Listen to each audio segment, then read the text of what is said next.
Tens of thousands of residents across a swathe of southwestern Sydney suburbs have been told to evacuate immediately due to flooding concerns. Key points: authorities had no time to warn residents before issuing the evacuation order. Authorities had no time to warn residents before issuing the evacuation order. The SES says those who remain might become trapped without power and water. The SES says those who remain might become trapped without power and water. Evacuation centres have been set up at Cabra-Vale Diggers Club and Club Menai.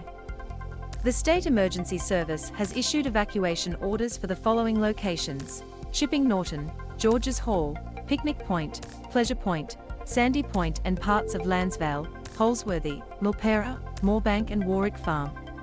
Says spokesperson Sandy Smythe said the situation has developed rapidly, with authorities given no time to issue warnings and moving straight to evacuation orders. We've had a mass amount of rain that's fallen in an already saturated and previously flooded catchment, so it's been a quick and emerging situation, and we have progressed to evacuation orders very quickly, she told the ABC. We've had quite a big cell that has dumped a lot of rain in that area, and the rivers that are already saturated have come up quite quickly. It is a very extensive area, all affected by this Georges River system. The latest evacuation orders come as a new East Coast low bears down on the state. The SES has sent people text messages alerting them to the evacuation orders, and is also ringing people's landlines. And emergency service crews have also been door-knocking homes in some areas, telling people to leave immediately. Authorities are urging residents to stay with friends or family or find alternative accommodation outside the flood areas.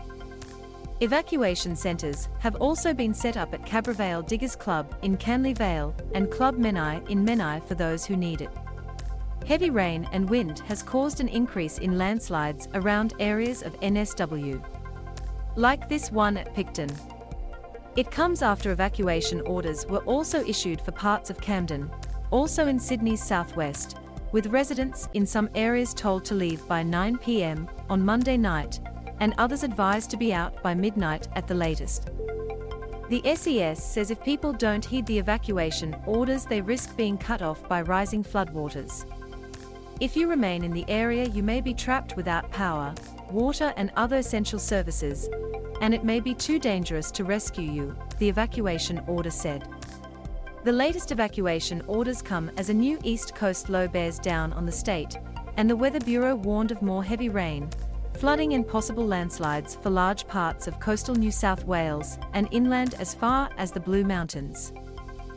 NSW says Commissioner Carleen York said the state was facing a very serious situation on Monday night and into Tuesday, and urged people to prepare and follow the advice of the emergency services. It's important if we give you an evacuation warning to ensure that you have all your essentials and important documentation and are able to leave your premises in a safe way, she said. NSW says Commissioner Carleen York says the state is facing a very serious situation. It's also important if we put out evacuation orders that you actually leave your premises, she said. Bureau of Meteorologists spokesman Dean Narramore said rainfalls between 50 millimeters and 150 millimeters and wind gusts of up to 90 kilometers per hour were expected over the next 24 hours. We're looking at flooding similar to last week on some parts of the river, and in other areas it could be worse than what we saw last weekend, Mr. Narramore said.